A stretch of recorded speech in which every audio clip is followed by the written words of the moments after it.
Hi everyone, welcome. Well, what you see here is this typical plastic container that I bring food down from the freezer to feed the worms with, but I don't think I've ever had it this loaded because I'm doing something similar to what I did a couple check-ins ago. A couple check-ins ago I had a pair of European nightcrawlers that hadn't been fed in about 12 or 13 days, and even worse, yet another pair of European nightcrawlers that hadn't been fed in 14 or 15 days. They were all in need of food. They were all European nightcrawlers. I figured, why don't I just feed 4 bins at the same time? So I bought up the first pair of buddy bins, then I bought up the second pair of buddy bins, and that bringing up 2 bins and maintaining them side by side has been something I've been trying on a few of my systems, and it was actually the European nightcrawlers where we tried it originally, and now it's kind of becoming a cool thing. I'm enjoying doing it that way. When I put 2 bins that are kind of medium sized down in front of me on the bench and I start working on them together, I feel like I'm working on a much larger system, twice the size. So, from my point of view, it's kind of cool. But since I need to feed 4 systems, I've got a whole bunch of fruits and veggies, kitchen scraps down here. And I've got some moldy rolls, some moldy bread, and I've got a bunch of bedding too, which I think is going to be useful too. Last time we fed these systems, it was 14 and 15 days ago, more than 2 weeks in the case of 2 of the bins. And I'm really glad I was generous with the bedding at that time because, as soon as the real food runs out, they can always turn to the bedding as further nourishment. So I'm going to put on a glove, get the first pair of bins out here, and we're going to get to work. Oh yeah, but before we begin, I just really wanted to touch on also what's in this tub right here. It's on the top of the list here. It's the 399-day-old system now, and the reason that the labels here are upside down is because technically I'm treating this as a system from which we've already basically removed all the adult worms that used to occupy it, and the only worms we're kind of waiting on at this point in this are baby worms that might have crawled out of some cocoons that were left behind. So we hauled out worms 42 days ago, and that's going to translate into the pair of 42-day-old bins we're going to start by feeding next, and then a little while later, 34 days ago, we did a second haul out, and everyone participated in that. And that was a lot of fun, and we were able to come up with some good estimates on how many worms were hauled out to launch the new 42-day-old bins. But then something I did offline 14 days ago, 2 weeks ago now, I set up some bait stations in here. And I don't know, was it offline? I think I sort of made reference to it. Oh no, I did do it online. I made a quick little clip of it at the very, very end of one of my videos just to show that I did take care of it for you guys. But I haven't touched them in 14 days, just sitting there, maybe collecting baby worms, maybe not. But I didn't really want to deal with that today. I just figured I'd go full disclosure on all the ANCs that we're working on today. And the other distinction, I guess, here is that these worms in here, as well as the bins that we're going to be feeding today, which are all the way over here amongst the newest of my systems, these systems are inhabited by the worms that I received from Northeast Worms. The ones we're going to feed later, the older bins, those are the ones that I got as cocoons from the crazy worm lady Emily all those years ago. All right, let's get to work. I was looking at this stuff, and it seemed like the only easy way to distribute this stuff evenly would be to kind of pull out stuff, thinking about what goes where. And since we're feeding the 2 younger bins, those are the bins that I thought we'd start by giving these frozen avocados to. I guess one of them was so bad already before it got frozen, it was already kind of collapsing in on itself. That doesn't have to be wrapped up in paper. It's pretty much like a solid object, and I think going into the new bins is a good idea with that, because between the pit and the skins and everything like that, it's going to take time for that to break down. So it almost feels like these pieces of hard roll are also going to be something we could just exclude from the rolls. I thought that these rolls that we were going to create inside pieces of newspaper might be good because it would help contain a bunch of this loose material that's, little bits of grapes. Grapes are going to want to roll around all over the place.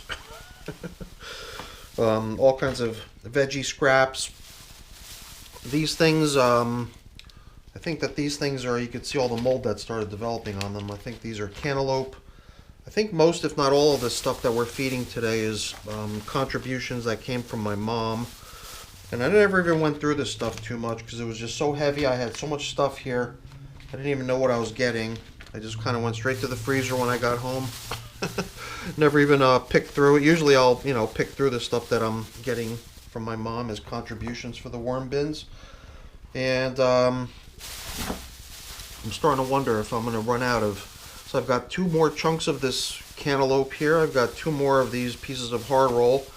Those are going to go to the older bins. But to complete the feeding of these younger bins, I guess we have also got to factor in the keeping it fair thing here. We're not going to be giving the other 2 bins each an avocado the way we're giving these 2 systems. So maybe we do want to leave what remains in that bag for the other 2 systems that we're going to be feeding, where the avocado is not going to be part of what they're getting. So to keep things fair, it'd be nice to give a little bit more of this kind of varied material to the other ones. I don't know. We'll see how good of a job I did divvying things up, and then each system can also get a piece of moldy bread in addition to the moldy hard roll. How does that look? So this way, we've got our little food platter set up this way. I'll set up similar bundles for when we feed the next bin. I might not capture all of that on video, but I wanted to sort of not put myself into a situation where I wasn't sure what I'm doing in terms of divvying stuff up. I wanted to make sure that I was doing my best to keep it fair so that each system gets an equivalent quantity of yummy foodstuffs. And at the end, we're going to sprinkle it with some of this nice pulverized eggshell as grit. So really quick, thank you to everyone who participated. But yeah, the estimated population in these 42-day-old systems is 1,574 worms in each of these bins. And somebody that have been following along know that we went right down to the last couple worms, transferring just a handful of worms from one to the other when the estimated counts came so close to each other on these 2 bins that we felt like we can almost try to tidy up those discrepancies and make each system have an identical estimated worm population count to the other one by moving a couple worms over last time. And that's the only thing about hauling out, doing a final haul out of baby worms from the cocoon nursery, is putting them in here and then disrupting the count. It almost feels like, I don't know, almost feels like I should just throw them in with the other African night crawlers. I guess, to me, I mentioned earlier the distinction between these systems, some of them coming from northeast worms, some of them coming from the crazy worm lady. It did seem to me like in the early days when I first got those cocoons, the African nightcrawler cocoons from Emily, the crazy worm lady, I didn't take a whole lot of care in keeping those worms separate from other types of worms, making me even question how many of them, if any of them, are even actually African nightcrawlers. For all I know, they're not even African nightcrawlers, but whatever, I continue to refer to them that way, and that's just fine by me. So this coffee filter that was showing us where we last fed, I like to use these simple little mechanisms for helping me find my way back to the feeding area should I forget where it was. How likely is that? I mean, look at this coffee filter. It's holding together great. Maybe what I could do is I can allocate a replacement.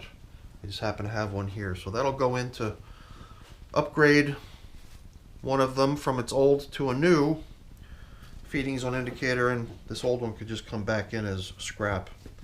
Not scrap, it's all bedding, which eventually turns to food, so it's all good stuff. When I fed these systems last time, they got cabbage? Yeah. Cabbage and pumpkin. And I forget it, one of the pairs of systems didn't even get any pumpkin. They got cabbage only. Maybe this is the system that got cabbage only. It's hard to say. I mean, after all this time, we're not going to find leftovers of any of it. That's almost for certain. The only leftovers, I guess, that remain from that last feeding is the moisture content of what's down here.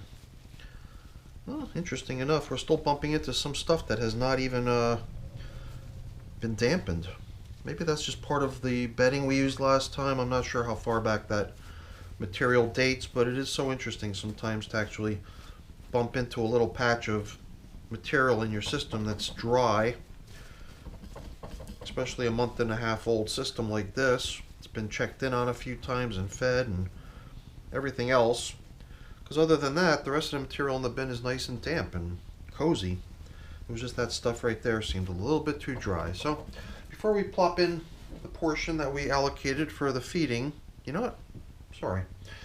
We're actually going to be doing both bins at the same time. I even commented on this. Somebody that made a comment about feeding side by side this way, indicating that they liked it. In my reply, I also confirmed that I too like it, because it is kind of cool, because having these two bins up on the bench right next to each other kind of makes me feel like I'm working on one big system, but as you just saw a moment ago, I was still having sort of tunnel vision like I was working on one system. But when I'm doing these side-by-side feedings, I do make an attempt to try to treat the whole shebang that's up on the bench here as a single unit.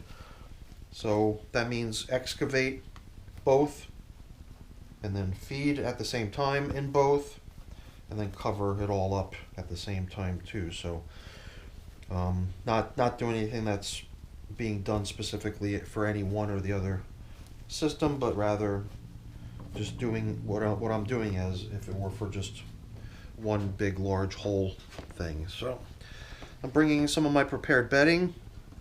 Last time too, I was pretty generous with this stuff. It made me wonder if I was going to find a whole pile of this stuff down here beneath where we last fed, but unsurprisingly, there's very little sign of it. So it's just been sort of incorporated into the system. You know, they've broken down a lot of it, eaten a lot of it.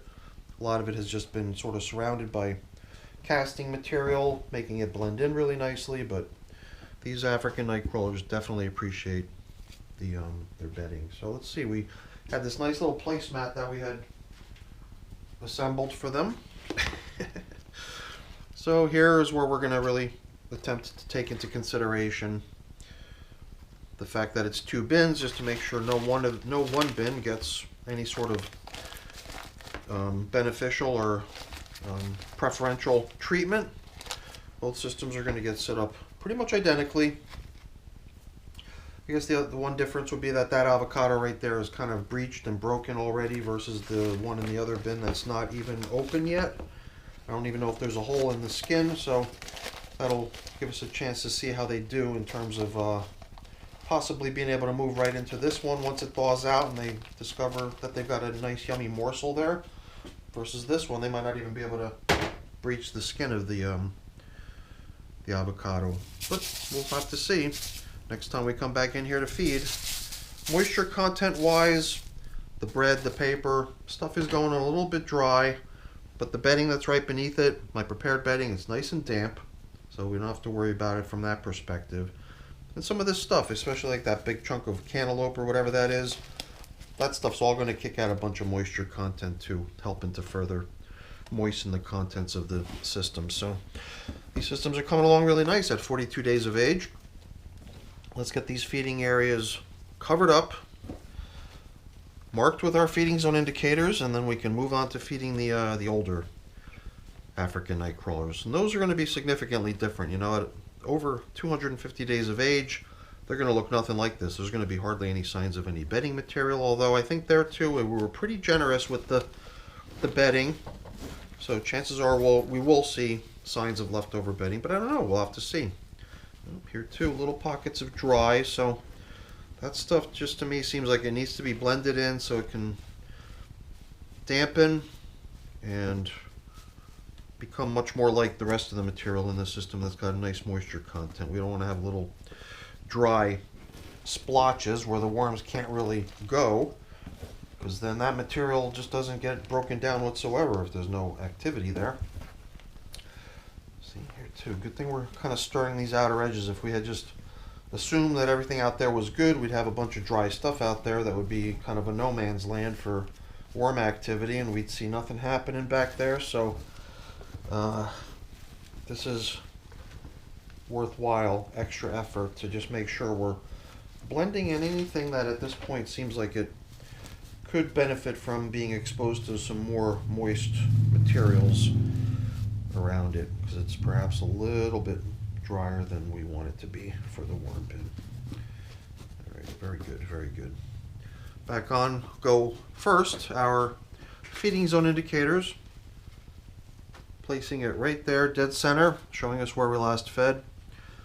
Sometimes I, do little exercises where I feed the bins in different corners each time, or sometimes I flip-flop from feeding the bin from this side and then from the other side and switching back again next time. So sometimes it's good to have a feeding zone indicator, but I've just sort of adopted it as sort of a little bit of a tradition, whether it's even needed or not. And in systems like this, if you're sort of settled into feeding in the middle every single time anyway, then it does almost seem redundant to include feeding zone indicators if you already deliberately know where you've been feeding and plan to feed going forward. But whatever, it's kind of a fun little tradition. I like to do it that way.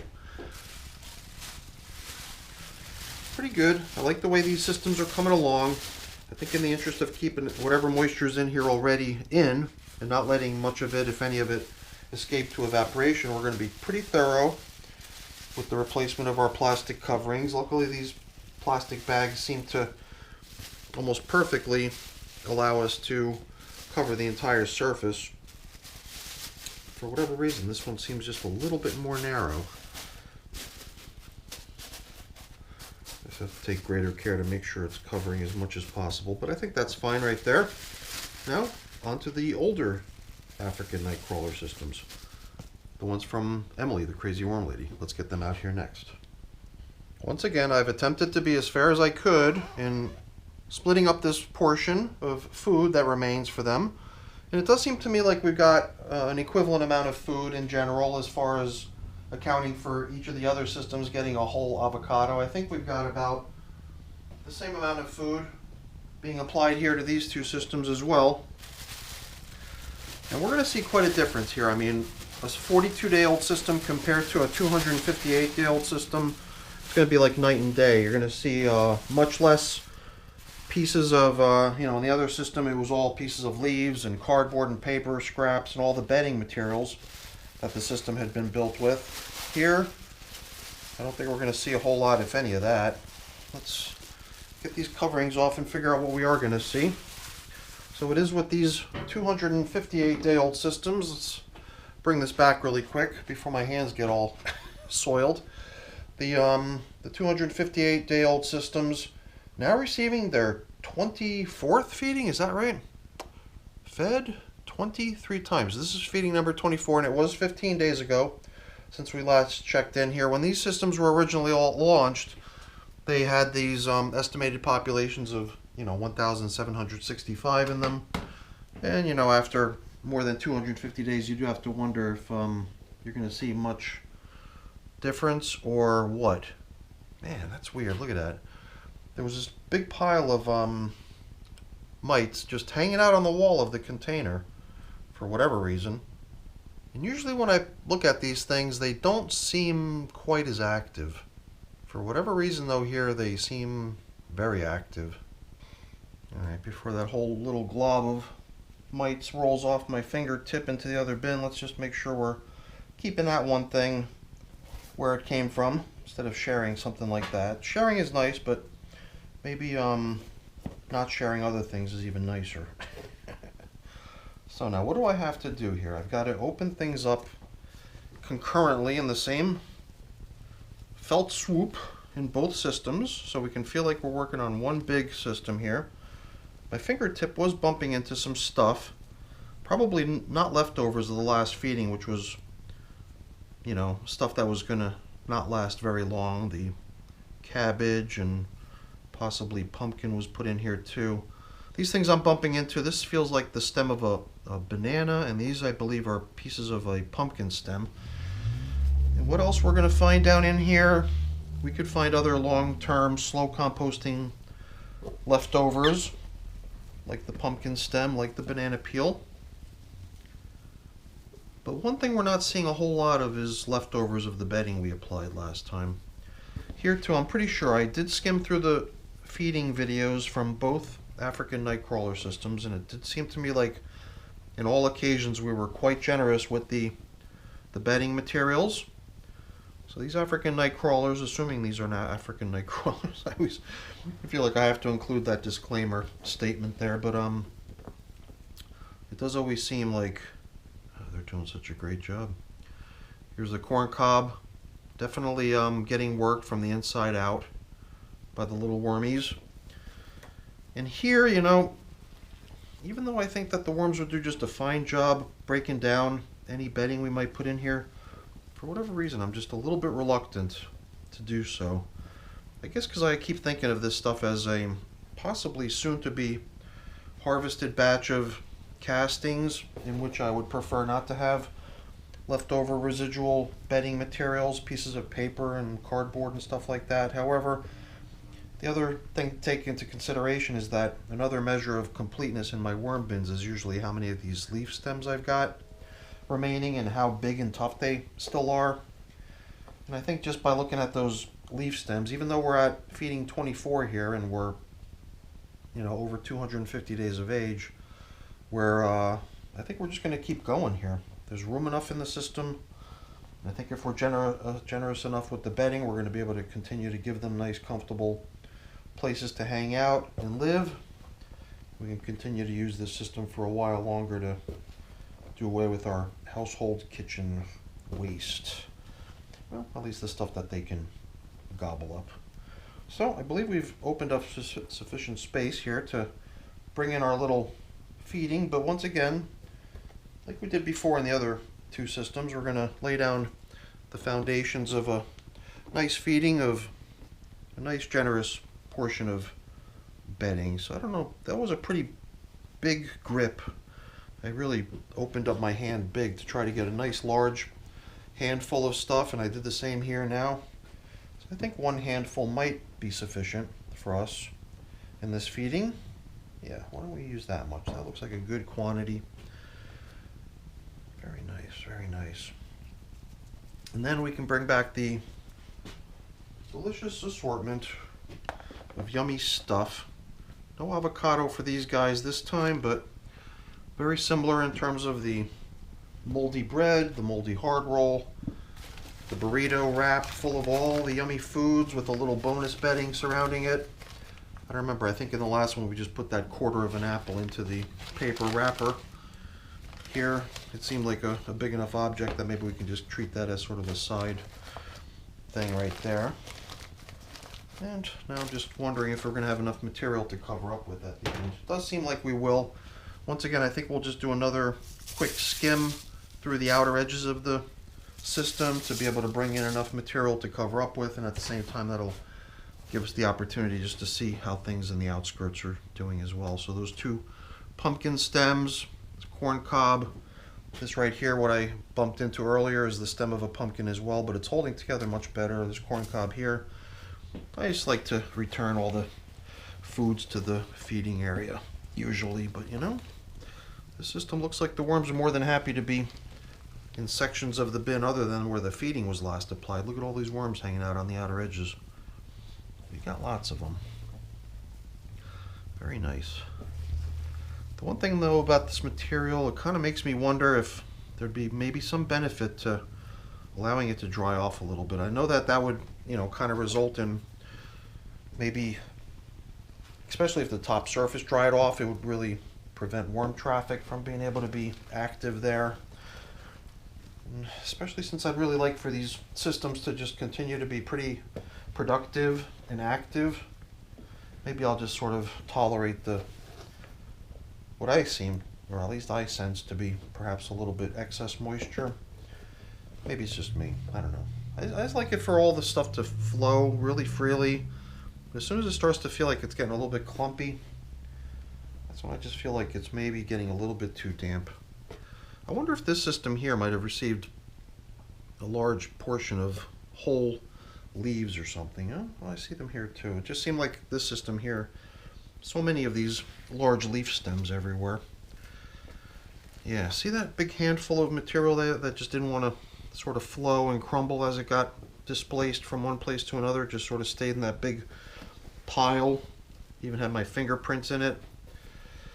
I'd rather see this stuff be a little bit drier than that. here again, look at all these worms hanging out on the outer edges of the system. I guess that in a way is evidence that the system's plenty moist to promote worm traffic throughout. Just all this, I don't know. I really kind of get this feeling like maybe I should replace the plastic coverings at the end in such a way that they allow for a little bit of airflow around the edges. It certainly couldn't hurt too much. Certainly wouldn't slow things down so greatly that we'd notice a difference, I believe. Nice busy bins. Worms everywhere. I guess if we let the top surface dry a little bit, possibly being a conduit for some of the lower moisture to also make its way out, I think that would probably be a smart thing to start into here in these systems. So why don't we do it that way? Feeding zone indicators, you know, I wish I had something I could use here. I mean, I do, you know, I've got some paper towels. Why don't we substitute coffee filters in this one occasion with paper towels? Since I just happen to have a couple of them here, these are going to be our feeding zone indicators for this go around. Yeah, for me to come up with 4 coffee filters in a jiffy would be a little bit tricky, although that's not true. I've got a collection of them off on the side. But I did want to get rid of those paper towels, so it did seem like a good opportune time to just bring them online as feeding zone indicators, even though we usually use coffee filters. In this case, we're just going to go one round using the paper towels. And who knows, maybe they won't even be there the next time we come back. All right, everyone, that's it for our check-in of all the African night crawlers, even the worm cocoon nursery. I don't even know what to call it anymore. Cocoons are hopefully long gone at this point. Hopefully there's just a little worm farm nursery, baby worm nursery. At some point we're going to have to do a haul out from there too, but then what to do with those wormies. All right, everyone, that's it for today's check-in. Hopefully you enjoyed it. If you did, as always, please don't forget to leave me a quick thumbs up before you go. That's always really appreciated. And if you haven't done so already, please also consider subscribing to the channel. That's very much appreciated as well. Have a great day. Thanks for watching. Bye now.